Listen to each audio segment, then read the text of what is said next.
सोने चांदी की जादुई गुफा। कुछ समय पहले की बात है।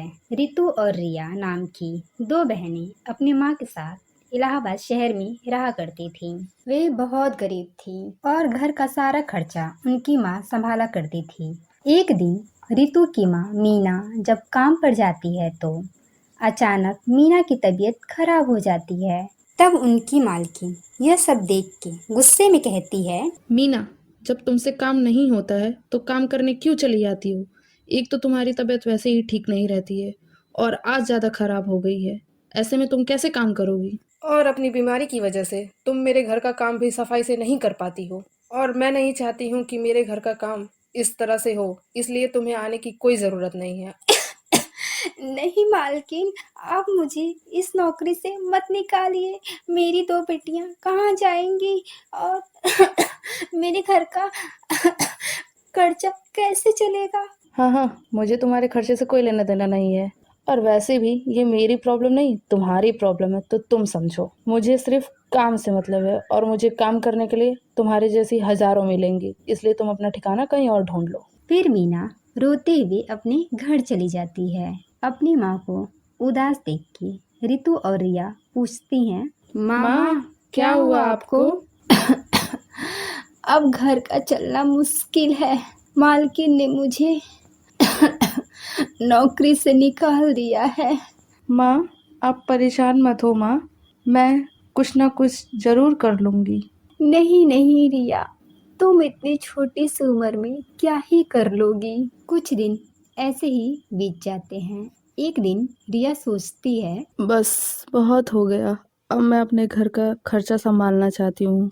अगर ऐसे ही चलता रहा तो माँ के इलाज के लिए पैसे कहाँ से आएंगे और मेरी छोटी बहन, उसकी भी पढ़ाई का खर्चा उठाना है, इसलिए अब मुझे कोई ना कोई काम ढूंढना ही पड़ेगा। अगले दिन रिया पड़ोस के घर जाती है और बोलती है, कोई है?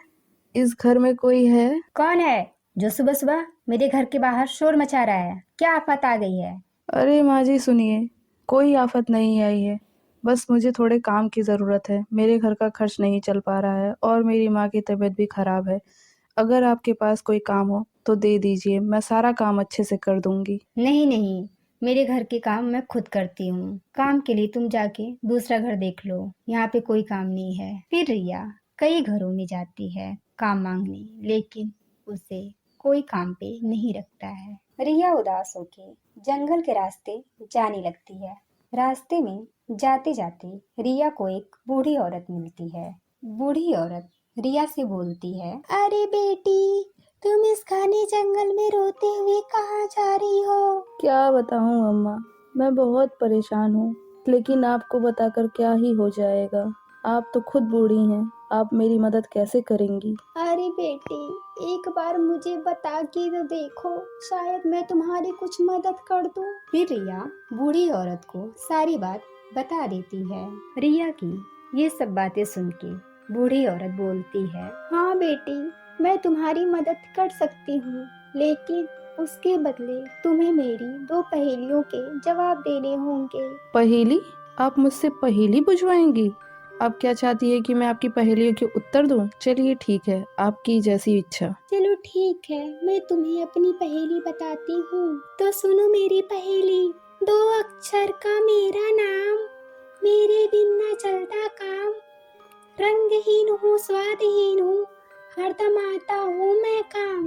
ये तो बड़ी कठिन पहेली दे दी है इन्होंने। चलो फिर भी मैं सोचती हूँ कि क्या हो सकता है। दो अक्षर का मेरा नाम और बिना उसके काम भी नहीं चलता। लग तो रहा है कुछ पानी जैसा, ना उसका स्वाद होता है ना रंग होता है। हाँ, इसका जवाब पानी ही होगा, क्योंकि पानी का कोई रंग नहीं होता है। हाँ, मुझे मिल गया है इसका जवाब। रिया खुश होके बूढ़ी औरत से बोलती है, दादी अम्मा, आपको क्या लगा था कि मैं पहेली का जवाब नहीं ढूंढ पाऊंगी? मिल गया मुझे जवाब।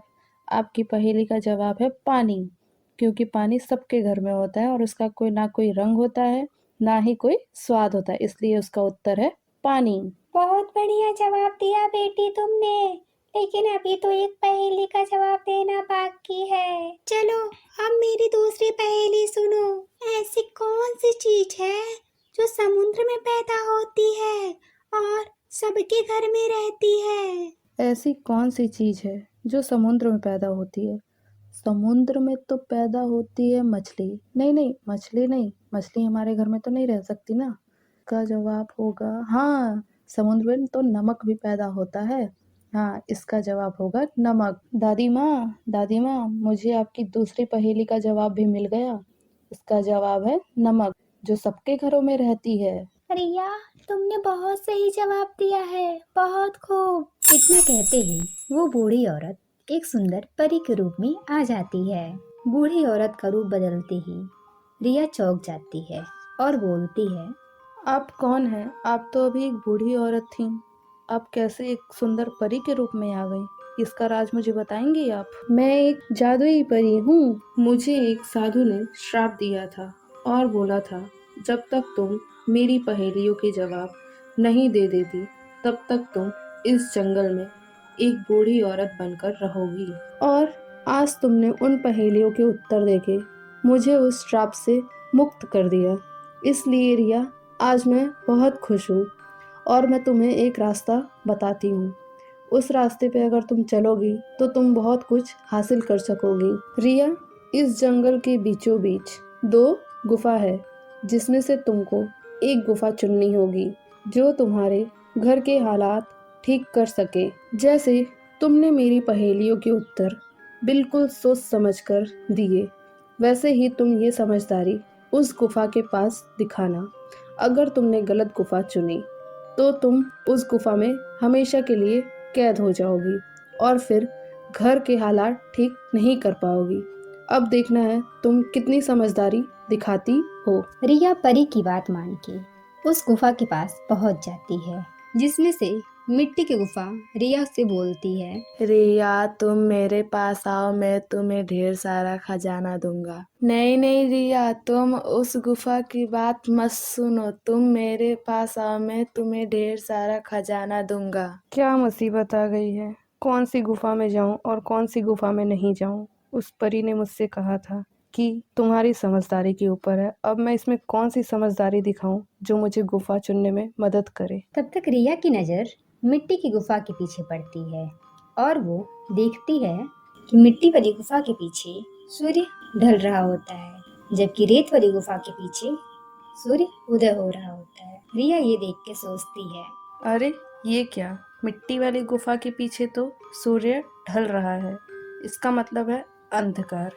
और अगर मैं इसको चुनती हूँ तो मेरे घर के हालात ठीक नहीं होंगे और मैं हमेशा के लिए इस गुफा में कैद हो जाऊंगी। और वहीं रेत वाली गुफा के पीछे सूर्य निकल रहा है, इसका मतलब मेरी जिंदगी में रोशनी होगी और मेरे घर के हालात ठीक होंगे। इसलिए मैं मिट्टी वाली गुफा छोड़ के रेत वाली गुफा चुनती हूँ। रिया मिट्टी की गुफा की बात ना मान के रेत वाली गुफा में चली जाती है। रिया जब रेत वाली गुफा में जाती है तो रिया को वही परी मिलती है जो परी जंगल में मिली थी। जैसे ही परी दिखती है, गुफा में हलचल होने लगती है और अचानक रेत की गुफा सोने चांदी के रूप में बदल जाती है। आओ रिया, तुमने बिल्कुल सही गुफा चुनी है। यही देखना था कि तुम कितनी समझदार हो और तुम तो बहुत समझदार निकली। अब तुम्हें जो चाहिए तुम यहाँ से ले जा सकती हो और अपने घर के हालात ठीक कर सकती हो। आपका बहुत बहुत शुक्रिया, आपने मेरी इस गरीबी में मदद की। मैं आपका ये एहसान कभी नहीं भूलूंगी। सबसे मैंने मदद मांगी कि मेरी कोई मदद कर दे, लेकिन मेरी इस गरीबी की वजह से मेरी मदद किसी ने नहीं की।